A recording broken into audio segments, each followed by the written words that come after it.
तो यार स्वागत है आप लोग का लीडरशिप जेई नीट चैनल पे। मेरा नाम है देवांश मिश्रा और आज के इस वीडियो में हम लोग बात करने वाले हैं जेई 2024 का पूरा गेम प्लान। देखो यार, हम इस तरीके की वीडियोस इसलिए ला रहे हैं ताकि हम पीपीटी पे आपको सारी बातें एक्सप्लेन कर सकें। और यहाँ हम ऊपर बैठे हुए हैं, ठीक है, तो मेरे एक्सप्रेशंस को भी ध्यान से देखते रहिएगा। आइए चलिए स्टार्ट करते हैं, ज्यादा लेट नहीं करेंगे। चैनल फटाफट सब्सक्राइब कर दिए और वीडियो को लाइक कर दीजिए, क्योंकि पूरे गेम प्लान के बारे में बात करने वाले हैं कि पूरे साल को आपको किस तरीके से एग्जीक्यूट करके रखना है। और चैनल पे बने रहना यार, क्योंकि टाइम टू टाइम आपको चीजें पता चलती रहेंगी कि क्या क्या चीजें आपके प्रिपरेशन के लिए जरूरी है। आपको स्टार्ट करते हैं, ज्यादा लेट नहीं करेंगे, भगवान का नाम लेते हैं, जय माता दी करते हैं और अपनी प्रिपरेशन को स्टार्ट करते हैं। तो सबसे पहले यार हम बात करना चाहेंगे कि आप जब प्रिपरेशन स्टार्ट कर रहे हैं ना, तो आप ड्रॉपर हैं या फिर आप क्लास 12th स्टूडेंट हैं और आप कहीं ना कहीं डरे हुए हैं कि आपका जेई एग्जाम क्लियर हो पाएगा कि नहीं हो पाएगा। तो हम छोटी सी चीज आपको यहां पे बताना चाह रहे हैं कि यार, अगर आप 130 नंबर यानी कि 130 मार्क्स अगर जेई मेंस में स्कोर कर लो तो आपको एक एनआईटी की सीट मिल जाएगी।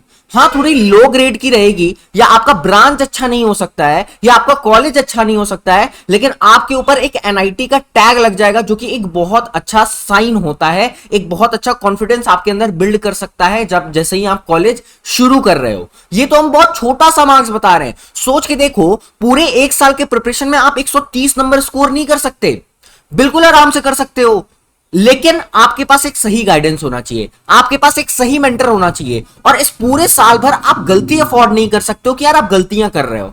आई बात समझ में? तो अब जेई मेंस का एग्जाम हो गया, 130 नंबर निकाला जा सकता है, सिर्फ हम आपको इतना बता रहे हैं। पूरे साल भर के प्रिपरेशन में लोग 2-2 महीने में 130 नंबर खींच देते हैं, ठीक है, तो आप पूरे साल में 130 नहीं निकाल सकते। देखो, हम बहुत बड़े बड़े वादे नहीं करने वाले यार कि 200 300 नहीं। हम मान के चल रहे हैं कि आप एक गरीब बच्चे हो, आपको बस एक अच्छी एनआईटी में एक अच्छा सीट चाहिए। तो हम आपके अंदर एक इनिशियल कॉन्फिडेंस बिल्डअप करना चाहते हैं कि यार 130 नंबर कोई बड़ी चीज नहीं है। और उसके बाद जब आपका जेई मेंस क्लियर हो जाएगा, आप 35 to 40% मार्क्स जेई एडवांस में स्कोर नहीं कर सकते हो। मतलब जितना भी टोटल मार्क्स का एडवांस का पेपर होगा, क्या उसमें 35% मार्क्स स्कोर नहीं कर सकते हो? बिल्कुल आराम से कर सकते हो यार, पूरे साल भर के प्रिपरेशन में। और उसके बाद आपकी आईआईटी में एक सीट पक्की है। आई बात समझ में? क्या आपका एक इनिशियल कॉन्फिडेंस बिल्डअप हो रहा है कि यार आपको इतना ही मार्क्स चाहिए? आई बात समझ में? कोई रॉकेट साइंस नहीं है। ये क्यों देखते हो यार तुम लोग कि 10 लाख बच्चे हैं, क्या करेंगे 10 लाख बच्चे? आप 130 नंबर लाओ, आपके एनआईटी में सीट आएगी, खत्म कहानी। कहां 110 लाख बच्चे? क्या 10 लाख बच्चे आपसे लड़ने वाले हैं? नहीं ना। आप 130 से 140 नंबर लेते आओ, एनआईटी में एक छोटी सी ब्रांच, एक छोटी सी सीट आपको मिल जाएगी। हाँ कि ना? 160 170 लेते आओ और अच्छी ब्रांच मिल जाएगी। कहां है 10 लाख बच्चे? बताओ। आपका खुद से फाइट है, वो आपको पूरे साल करना है। आई बात समझ में? अब किस तरीके से पूरे साल भर को एग्जीक्यूट करना, आइए देखते हैं। देखिएगा, अगर हम स्टार्ट करें तो आपको अपने प्रिपरेशन को 2 फेज में डिवाइड करना होगा। चाहे वो 12th का बच्चा हो, चाहे वो ड्रॉप ले रहा हो बच्चा हो, वो बच्चा हो, ठीक है, दोनों बच्चों के बारे में बात कर रहे हैं। सबसे पहले टिल नवंबर तक आपको अपने सिलेबस कंप्लीशन पे फोकस करना है कि आपका सिलेबस मैक्स टू मैक्स खत्म हो पाए। हम फिर से बोल रहे हैं, 100% सिलेबस किसी का खत्म नहीं होता। 70 to 80% सिलेबस हम मान के चल रहे हैं, ये फुल सिलेबस आपका खत्म हो गया है, ठीक है। अच्छा, आप टिल नवंबर तक 70 to 80% सिलेबस खत्म कर लो। उसके बाद पूरा दिसंबर आपका रिवीजन के लिए होना चाहिए, क्योंकि पूरा पढ़ने के बाद रिवाइज नहीं करोगे तो काम होने वाला नहीं है। आई बात समझ में? और दिसंबर के बाद आपका जनवरी या फरवरी में जब जेई मेंस का पेपर होगा, तो 2 महीने की पूरी रिवीजन करने के बाद आप एडवांस का पेपर फोड़ने जाओगे उसके बाद, क्योंकि जेई मेंस आप फोड़ चुके हो जनवरी या फेब में। आई बात समझ में? और इतना प्रिपरेशन सही ढंग से अगर कर लिया जाए ना, तो आप आराम से जेई मेंस में 160 170 नंबर स्कोर कर सकते हो। अब आप कितना इफेक्टिविटी दोगे इस प्लान को फॉलो करने में, ये और ज्यादा आपका मार्क्स बढ़ाएगा। जितनी ज्यादा इफेक्टिविटी उतना ज्यादा मार्क्स। आई बात समझ में?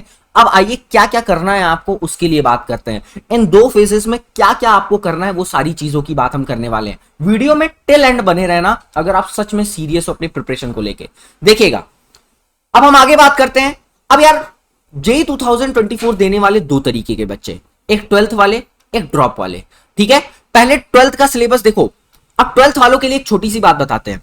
12th वाले 11th पे ज्यादा फोकस नहीं कर सकते, क्योंकि उनका 12th का सिलेबस अभी स्टार्ट हो रहा है।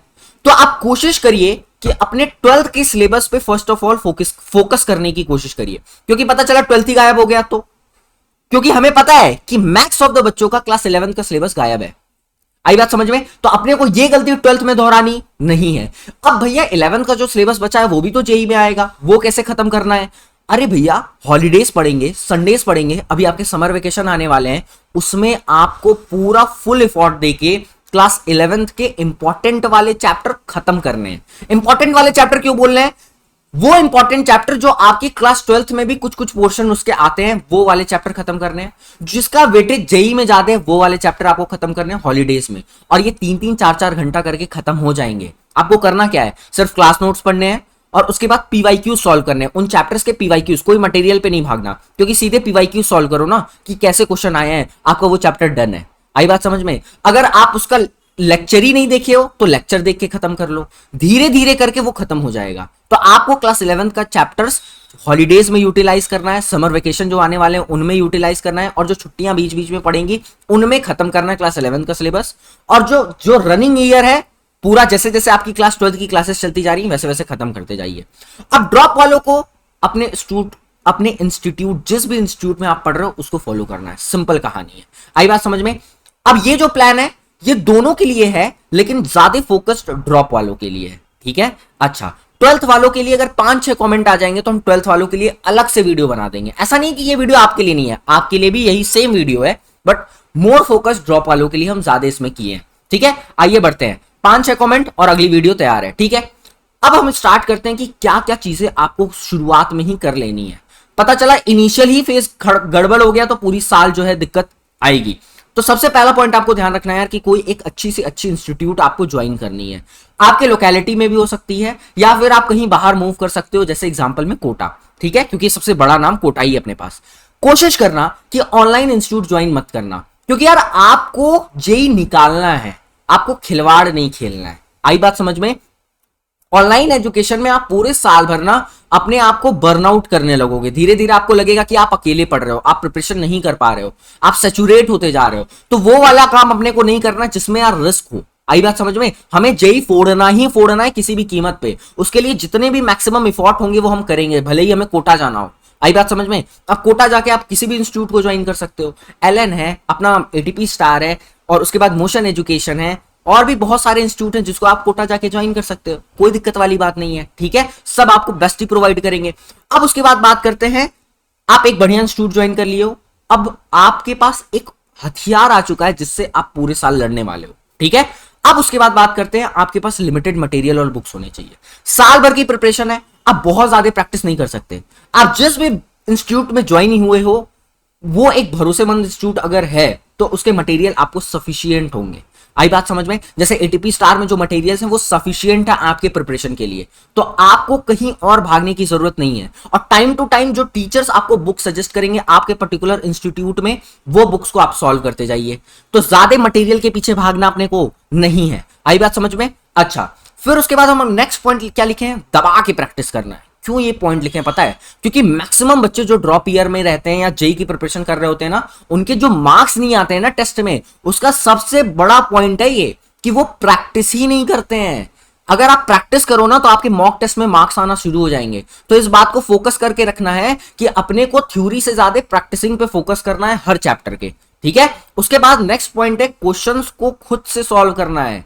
जनरली क्या होता है कि क्वेश्चन लिए, क्वेश्चन नहीं आया, फटाक से सॉल्यूशन देख रहे हैं। अरे भैया हर क्वेश्चन को खुद से सॉल्व करो, ये नहीं कि नहीं आया तो तुरंत सॉल्यूशन देख रहे हो। एटलीस्ट कुछ टाइम दो उस क्वेश्चन पे, फाइट लो, क्योंकि फाइट नहीं लोगे ना तो क्वेश्चन सॉल्विंग का अप्रोच आपको क्लियर नहीं होगा, और एग्जाम में भी आपकी यही आदत होगी कि सॉल्यूशन से देख के क्वेश्चन समझ गए।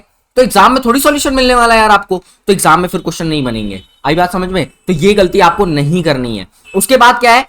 टेस्ट में मार्क्स आने चाहिए स्टार्टिंग से ही। बहुत सारे बच्चे जो मॉक टेस्ट देते हैं अपने इनिशियल फेजेस में, वो यार टेस्ट देते रहते हैं, मार्क्स आता नहीं है। वो दुखी तो होते हैं कि हाँ टेस्ट में मेरे मार्क्स नहीं आ रहे, लेकिन फिर भूल जाते हैं कि टेस्ट में मार्क्स नहीं आ रहे, छोड़ो हटाओ, और देते जाते हैं, देते जा रहे हैं, और कंटिन्यूअसली उनका कम मार्क्स आता जाता है। ये गलती आपको नहीं दोहरानी है। आप ये वीडियो अपने सीनियर्स को दिखा देना बेटा, जो प्रिपरेशन कर रखे हैं वो बता देंगे आपको कि ये गलतियां होती हैं कि नहीं होती हैं। इन चीजों को अपने को ध्यान देना भैया। स्टार्टिंग में ही टेस्ट में मार्क्स आने शुरू हो जाने चाहिए। इतने पॉइंट्स आपको ध्यान देने के बाद, अब आपको इतने पॉइंट आप ध्यान दे दिए, ये सारी पॉइंट्स आप फॉलो कर लिए, अब हम बात करते हैं कि आपको अपना पूरा नवंबर तक किस तरीके से टाइम टेबल रखना है। देखिए, आपकी क्लासेस 6 से 7 घंटे होंगी अगर आप कोई भी अच्छा ड्रॉप ईयर वाला बैच ज्वाइन कर रहे हो तो, ठीक है। उसके बाद घर आने के बाद आपको 6 to 7 आवर का सेल्फ स्टडी देना है, ठीक है। डेली 6 to 7 आवर होना चाहिए। और जब छुट्टी आपकी होगी, यानी कि संडे वगैरह मान ले या कोई भी हॉलीडेज पड़ता है, उसमें 9 to 10 आवर की स्टडी होनी चाहिए।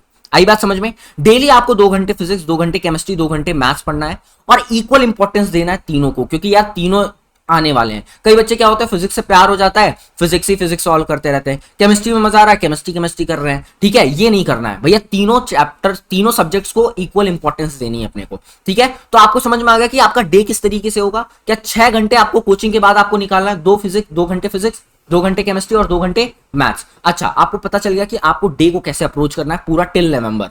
अच्छा, ठीक है। उसके बाद भैया क्या होंगे, उसके बाद क्लासेस चलेंगे। क्लासेस में क्या होगा, फिजिक्स केमिस्ट्री मैथ पढ़ाया जाएगा। फिजिक्स केमिस्ट्री मैथ में चैप्टर्स चलेंगे। अब भैया चैप्टर्स को कैसे अप्रोच करना है, आइए बात करते हैं चैप्टर्स को कैसे अप्रोच करना है। तो कोई भी चैप्टर है, सबसे पहले तो यार उनके लेक्चर्स अटेंड करो, ठीक है। उनकी थ्योरी, उनके नोट्स अच्छे से बनाओ, क्लास नोट से। आपको किसी बुक के पीछे नहीं भागना है। अगर आप एक अच्छे इंस्टीट्यूट में हो तो आपका टीचर एक बहुत शानदार टीचर होगा और उसके नोट्स भी बहुत अच्छे होने चाहिए। तो इसीलिए भरोसेमंद इंस्टीट्यूट को ज्वाइन करना। नहीं समझ में आ रहा है, आ जाओ एटीपी स्टार में, ठीक है। अच्छा, चैप्टर के नोट्स अच्छे से बने होने चाहिए, थ्योरी एकदम प्रॉपर होनी चाहिए। उसके बाद आपको जब एक बार थ्योरी पे कमांड हो जाए, आपके लेक्चर्स पे कमांड हो जाए जो आपका क्लास में टीचर पढ़ा रहा है, उसके बाद आपको टॉपिक वाइज क्वेश्चन प्रैक्टिस करना है। जैसे एग्जांपल लेते हैं, इलेक्ट्रोस्टैटिक एक चैप्टर है, आप मान लीजिए इलेक्ट्रिक फील्ड एक टॉपिक है, उसकी थ्योरी अच्छे से पढ़ लिए, सारे कॉन्सेप्ट अच्छे से समझ लिए। अब उस टॉपिक का आप क्वेश्चन प्रैक्टिस करो। आई बात समझ में? उस टॉपिक का क्वेश्चन प्रैक्टिस करो। और इस तरह करते करते क्या करोगे, आप सारे टॉपिक्स को खत्म कर दोगे। पोटेंशियल भी खत्म, पोटेंशियल एनर्जी भी खत्म, टॉर्क वाला भी खत्म, डाइपोल वाला भी खत्म। टॉपिक टॉपिक टॉपिक टॉपिक पढ़ते जा रहे हो, topic topic topic topic practising करते जा रहे हो। अब जब सारे टॉपिक ओवर हो जाएंगे ना, तो एक दिन बैठ के कम से कम 4 से 5 घंटा मिक्स सॉल्विंग करो। मतलब अब कोई टॉपिक की सॉल्विंग नहीं हो रही है, मिक्स पूरे चैप्टर की सॉल्विंग हो रही है। आई बात समझ में? और इतना करने के बाद आप कम से कम 200 क्वेश्चन तो हर चैप्टर के सॉल्व कर लेना। आई बात समझ में? हर चैप्टर के 200 क्वेश्चन, चाहे वो फिजिक्स का हो, चाहे वो केमिस्ट्री का हो, चाहे वो मैथ्स का हो, आपको हर चैप्टर को इसी तरीके से अप्रोच करना है। और क्वेश्चंस अगर नहीं आ रहे होंगे तो आपको फाइट लेना है। आई बात समझ में? अभी हम धीरे धीरे सारे वीडियोस बनाते जाएंगे आपके प्रॉब्लम्स के ऊपर जो आप फेस करने वाले हो। अभी हम एक इनिशियल स्टार्ट दे रहे हैं कि आपको पूरे साल को किस तरीके से करना है या किस तरीके से अप्रोच करना है। आई बात समझ में? यानी कि भैया हमें समझ में आ गया कि हर चैप्टर जब भी चालू होगा हमें इसी अप्रोच के साथ हर चैप्टर को खत्म करना है। आई बात समझ में? यानी कि यार चैप्टर का अप्रोच आपको समझ में आ गया, ठीक है। अब उसके बाद चैप्टर में यार आप क्वेश्चन सॉल्व कर रहे होगे, तो क्वेश्चन सॉल्विंग के लिए भी किस तरीके से क्वेश्चंस को अप्रोच करना है वो भी हम बता रखे हैं। सबसे पहले यार मान लो क्वेश्चन आप सॉल्व कर रहे हो, क्वेश्चन आपको नहीं आया, आ गया तो वेल एंड गुड है। लेकिन अगर मान लो क्वेश्चन नहीं आया तो आपको आइडेंटिफाई करना है कि यार ये किस टॉपिक का क्वेश्चन है। आपको अगर आइडेंटिफाई कर लिए कि किस टॉपिक का क्वेश्चन है, जैसे एग्जांपल लेते हैं, मान लो डाइपोल का क्वेश्चन आपको नहीं आया, इसका मतलब हो सकता है कि अगर वो क्वेश्चन आपको नहीं आ रहा है तो आपका कहीं ना कहीं यार कॉन्सेप्चुअल क्लैरिटी सही से नहीं है।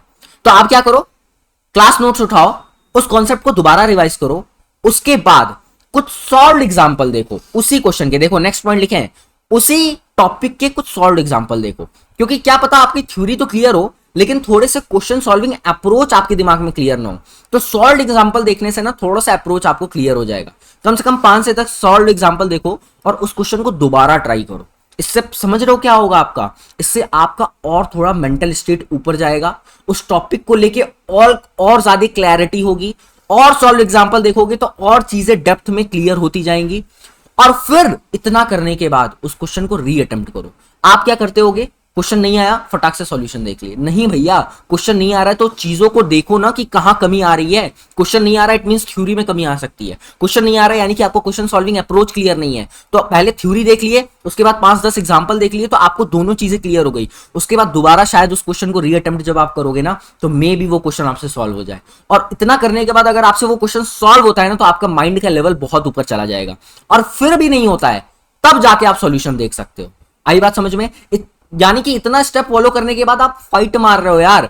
आई बात समझ में? बार बार क्लास नोट्स उठा के देखोगे तो चीजें बार बार रिवाइज होंगी, जो कि एक प्लस पॉइंट होगा अपने प्रिपरेशन के लिए। आई बात समझ में? यानी कि हमें इतना बात समझ में आ गया कि अगर कोई क्वेश्चन नहीं आ रहा है तो उसको किस तरीके से टैकल करना है। आई बात समझ में? अच्छा, उसके बाद यार आप हर क्वेश्चन कर रहे हो, आपके चैप्टर्स खत्म हो गए। आपको हम इतना बता दिए कि आपके चैप्टर कैसे कैसे खत्म करने हैं, आपको इतना बता दिए कि उस चैप्टर में क्वेश्चंस को सॉल्व कैसे करना है। अब आती है बात यार मॉक टेस्ट और उनकी एनालिसिस की। बच्चे क्या करते हैं, मॉक टेस्ट देते हैं, भूल जाते हैं, मार्क्स कम आया इग्नोर कर देते हैं, या स्ट्रेस में आके कुछ दिन स्ट्रेस में रहते हैं, भूल जाते हैं। लेकिन यार अपने मॉक टेस्ट को आपको सीरियसली लेना है, और मॉक टेस्ट की एनालिसिस कैसे करनी है वो यहां पे हम लिख के रखे हुए हैं। देखना क्या करनी है एनालिसिस में, फिर से वही चीज जो क्वेश्चन सॉल्विंग में कर रहे थे वहां यहां पे भी सेम चीज करनी है। जो क्वेश्चन गलत हुए हैं ना, उनके देखो कि किस टॉपिक के वो क्वेश्चन है, उनकी थ्योरी रिवाइज करो, क्योंकि मे भी वो थ्योरी आपको क्लियर ना हो। अगर थ्योरी क्लियर है, एक बार थ्योरी पढ़ लो, थ्योरी अगर क्लियर हो गई, उसके बाद कुछ सॉल्व एग्जांपल देखो उस पर्टिकुलर टॉपिक के, और फिर से उसी क्वेश्चन को रीट्राई करो। मतलब समझ रहे हो, अगर एक पेपर मिल गया उसको रगड़ मारो रगड़ मारो, ताकि उसमें कोई भी चीजें बची ना रहे। आई बात समझ में? तो मे भी जो पेपर में आप चीज गलत करके आ रहे हो ना, इतना स्टेप करने के बाद अब वो चीज सही कर लो।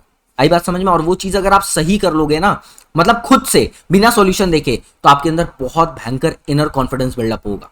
ठीक है, इस तरीके से आपको मॉक टेस्ट देना है और उनकी एनालिसिस करनी है। आई बात समझ में? कैसे एनालिसिस करनी है मॉक टेस्ट की, और ये बहुत अच्छा तरीका है बेटा, इस बात को ध्यान रखना। आई बात समझ में? इससे क्या होगा ना, आपको क्वेश्चन रट जाएगा कि साला ये क्वेश्चन था। इतना अगर आप काम कर लेते हो तो आपको ये पता चल गया कि भैया आपको साल भर किस तरीके से अप्रोच करना है, 2 फेज में डिवाइड करना है। उसके बाद हम आपको बता दिए कि आपको डेली का शेड्यूल किस तरीके से रखना है, हॉलीडेज का भी और वर्किंग डेज का भी। उसके बाद हम या इंस्टीट्यूट वाला डे जिस दिन इंस्टीट्यूट की क्लासेस चलेंगी, उसके बाद हम बता दिए आपको कि आपको चैप्टर्स को कैसे अप्रोच करना है। उसके बाद हम आपको बता दिए कि आपको क्वेश्चंस को कैसे अप्रोच करना है। उसके बाद हम आपको बता दिए कि आपको मॉक टेस्ट किस तरीके से देना है। हकीकत बताएं तो इतनी ही चीजें हैं आपको पूरे साल भर के प्रिपरेशन में। लेकिन अब जो छोटी छोटी दिक्कतें आती हैं ना आपको प्रिपरेशन के लिए, वो आपको अभी बता दी जाए ये पॉसिबल नहीं है। सारी चीजें एक साथ कंक्लूड कर दी जाए ये चीजें पॉसिबल नहीं है। आपको इतनी सारी चीजें स्टार्ट करके अपने प्रिपरेशन को एक बेस्ट स्टार्ट देना है। आई बात समझ में? और ये सारी चीजें जो भी चैप्टर का अप्रोच बताएं, सारे चैप्टर्स को धीरे धीरे धीरे धीरे खत्म करना है टिल नवंबर। आई बात समझ में? और किस तरीके से खत्म करना है वो हम आपको बता दिए। और फिर उसके बाद जो रिवीजन प्लान होगा, जो दिसंबर में आपको एग्जीक्यूट करना होगा, जिसमें आपका मार्क्स बहुत अच्छा ग्रो हो सकता है, वो रिवीजन प्लान हम नवंबर में ही रिलीज करेंगे, क्योंकि वो भी यहां डिस्कस कर लेना पॉसिबल नहीं है। आई बात समझ में? तो पूरे नवंबर तक इस प्लान को फॉलो करके अपने सिलेबस को खत्म करिए। और रिवीजन प्लान के लिए यार हम लोग नवंबर या दिसंबर में मिलेंगे। इस चैनल पे जरूर वीडियो आएगा, तब तक के लिए स्टे ट्यून रहिए। चैनल को फटाफट से सब्सक्राइब कर लीजिए। और अभी हम बात कर रहे थे वीडियो में कि आपके साथ एक अच्छा मेंटर, वो आपका टीचर भी हो सकता है, वो आपका भैया भी हो सकता है, जो कि या भैया या दीदी हो सकते हैं जो कि आईआईटीज या एनआईटीज में पढ़ रहे हैं, जो कि आपको बताते रहें कि बेटा ये काम मत करियो वरना गलती हो जाएगी। लेकिन अगर आपके पास ऐसा इंसान नहीं है तो आप नीचे दिए हुए मेल पे हमें मेल कर सकते हैं। हम आपको पूरे साल भर के लिए मेंटरशिप देंगे। आई नो पेड होगा बेटा, क्योंकि अगर कोई टाइम दे रहा है तो थोड़ी सी उम्मीद तो करता है। ठीक है, तो पेड मेंटरशिप है, तो नीचे दिए हुए मेल पे अगर मेल कर सकते हैं आप तो करिए। अगर आप इंटरेस्टेड हैं तो हम जरूर आपको मेंटरशिप देंगे और पूरे साल भर आपको गाइड करेंगे कि आपको किस तरीके से प्रिपरेशन करना है, क्योंकि बार बार बोल रहे हैं चीजें एक्सपेरिमेंट अपने को नहीं करनी है। तो इस पर्टिकुलर प्लान के साथ आप जाइए, स्टिक रहिए पूरे नवंबर तक और चीजों को फोड़ के आइएगा। आई बात समझ में? और इस प्लान को अगर फॉलो कर लिए ना इतनी बातें, तो आप जरूर फोड़ेंगे, इस बात की गारंटी है। ठीक है, अगर अच्छा लगा है पूरा प्लान तो चैनल को सब्सक्राइब कर लो। और जो भी इंपॉर्टेंट बातें हम बताते जाएंगे पूरे साल भर के लिए, उसके लिए वो सारी चीजें जानने के लिए आप चैनल पे बने रहो। इसीलिए बेल आइकॉन भी प्रेस कर देना और वीडियो को लाइक कर देना, और अपने दोस्तों के साथ भी जरूर वीडियो शेयर करिए, उससे बहुत ज्यादा हेल्प होती है अपने को। ठीक है, मिलते हैं तब तक के लिए अगले वीडियो में। ध्यान देना अपना, बाय।